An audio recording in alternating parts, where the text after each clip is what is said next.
So our first poem for today is "Be Real Cool" by the poet Gwendolyn Brooks. Gwendolyn Brooks was a poet from Chicago. She was born in Kansas, but she lived most of her life in Chicago. And she actually grew up in the south side of Chicago, which, if you know anything about that area, it's kind of a rough neighborhood. Um, and for the rest of her life, she wrote a lot of poetry about South Side of Chicago and voices of the people who lived there, and that was really important, I think, for her. She was always very politically and socially aware and conscious in her poetry, and I think a lot of people who read poetry, especially in the 1950s when she was writing, were sort of academics, students, people who probably had never been to the South Side of Chicago themselves.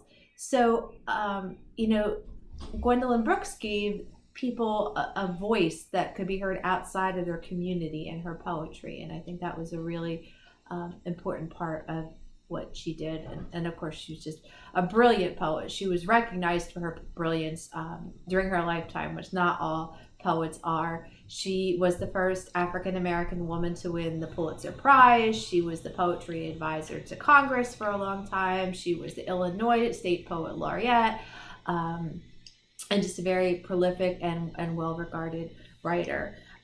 This is probably her best known poem. I did put a link to her reading the poem underneath my video. So definitely listen to her read her poem because it's amazing. First of all, she gives you a little bit of insight into why she wrote the poem. But secondly, I think, you read it, I read it. We definitely wouldn't read it the same way she does, with those little wheeze hanging off on the end of the line. Like, it's just so interesting to hear the way she enunciates her own poem. But we'll look at it and see what questions you have. It starts out with this epigraph in italics. It says, "The pool players, 7 at the Golden Shovel." So it sort of has the title, and then it has this little introduction to sort of set the scene, and then it gets into the poem itself. And if you watch the video of her reading the poem, she tells you that she was walking by a pool hall one afternoon, and there were teenagers in there, like school-aged kids, and she was wondering, why are those kids not in school? And then she was wondering, I wonder how they feel about themselves, which is such an interesting question to ask. It wasn't I don't know, it wasn't like condemning them or in a way. It was, wondering who they were and how they felt about themselves. So, because the poem itself is just the voice of these boys from the pool hall, these two little lines set the stage, but they're also really symbolic as well. So first of all, it says the pool players. And if you think of connotations that you would have of pool players, you think gambling, you might think drinking, you might think pool halls are kind of like sketchy places, dimly lit and just, smoky. I don't know, just that kind of connotation. When you think of pool players in a pool hall in the middle of the day, it's like I said, sort of these sketchy connotations that you have. And then it says 7 at the Golden Shovel. So, meaning there were 7 pool players, and the name of the pool hall was the Golden Shovel. But 7, of course, is a lucky number.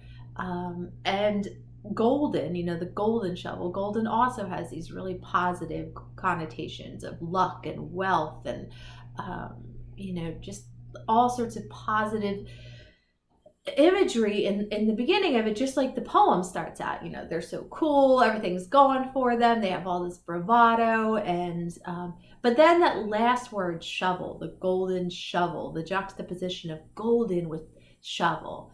And if you ask yourself, what connotations do you have with shovel, a lot of the time you'll come down to a grave digger, a death. And that's sort of how the poem ends too. So the little epigraph at the beginning is sort of reflective of the poem itself, and not only sets the scene, but it's symbolic. So the voice in the poem, it's first person plural. It's not I, it's we, and that's emphasized because it starts out, the first word is we, But then, the sentences are like, we real cool, period. We left school, period. We lurk late, period. So I feel like if you or I were writing this poem, we might do our line breaks after the period. We talked before, why do poets enjam lines sometimes, or end stop line? These lines are enjammed. They don't end where the period does. It's not we real cool, next line. It's we real cool, period. We, end line, skip school, period. We. So there's this strange emphasis on the we's with those enjammed lines. And again, if you listen to Brooks read her own poem, you kind of get a sense of that as well. And I think that's, an important part of the identity of the speakers. And again, it's important that it's the speakers themselves are the boys. It's not the poet saying her voice. It's not the poet saying, I walked by the pool hall and I saw these kids playing pool and I wondered, da da da. She doesn't speak in her own voice. She allows those young men to speak for themselves, which I think is sort of powerful. She gives them, again, a voice that, most people outside of this neighborhood aren't going to hear, but we are able to hear these young men speak for themselves.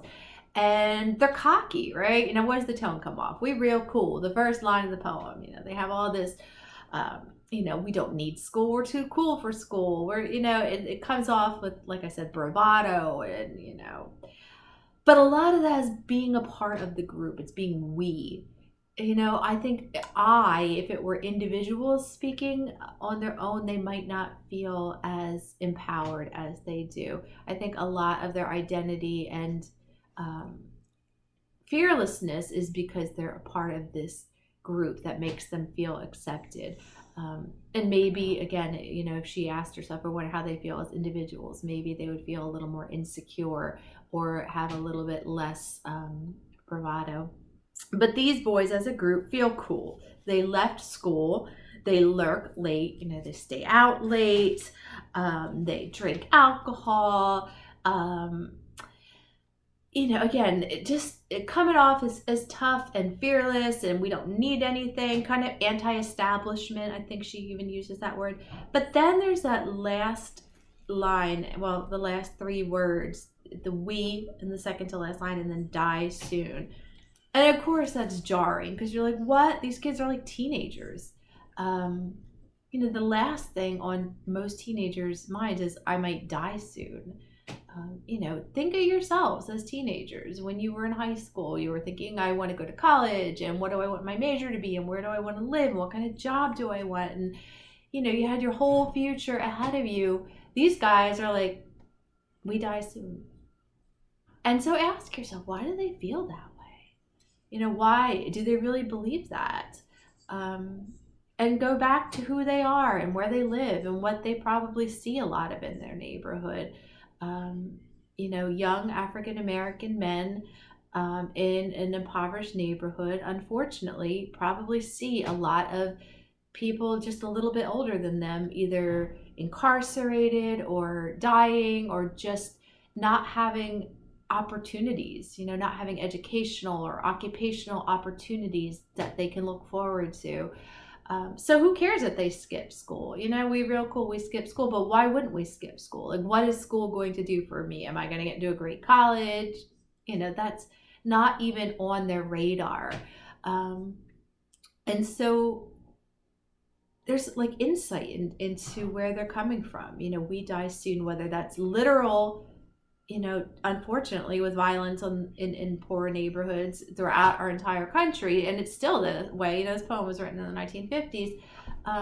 Teenagers do have to be afraid sometimes, and if it's not even literal death, just dead ends. What do I have to look forward to? Why not just hang out and drink in the middle of the day in a group in this pool hall?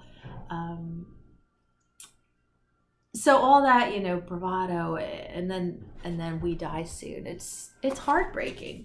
There was something else I wanted to touch on, and it just slipped out of my head. Oh, I know. The language in the poems. Every single word in the poem is one syllable. It has a really, sing-songy rhyme pattern. So ask yourself that too. Like, what does that say about the speakers in the poem? That they, that they don't use it. And every sentence is so simple. We do this, we do that, we do this. What does that say about them, the way they speak? It's so important to hear their voices, because that's what Gwendolyn Brooks wants you to do. She wants you to hear the voices of the pool players in the hall in the middle of the day. What do you think of them? How do you think they really feel? And if they were to write this poem without the group, without the we, if it were if she were able to talk to just one of these young men, how do you think he would feel about himself? And what type of poem do you think he would write? Okay, I'm going to leave it at that, because we have a bunch of poems this week, and I'm going to get to the next video. Take care.